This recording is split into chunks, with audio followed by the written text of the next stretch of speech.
Hello everyone, today I will show you how to center align or middle align text in a PDF file using Wondershare PDF element. Click on this edit option and select here edit text and click this down arrow. Here you will find this text option, click here. Now click on this text box and active. Press Ctrl A or drag your mouse cursor, you can select a specific text and press Ctrl A. And this right sidebar, click this properties option and this center align option, click here and this text now center align. Also you can align this text box to page center and this vertical and this horizontal. See this vertical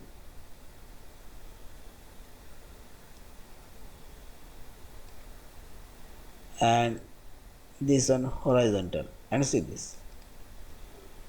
Also I will align this text box, all of this text. This is center align and this is center page horizontal, this center is vertical and center page, and so on. Yeah, and finally select this file option, save or save as a PDF file. Thank you for watching. Please subscribe, like, share and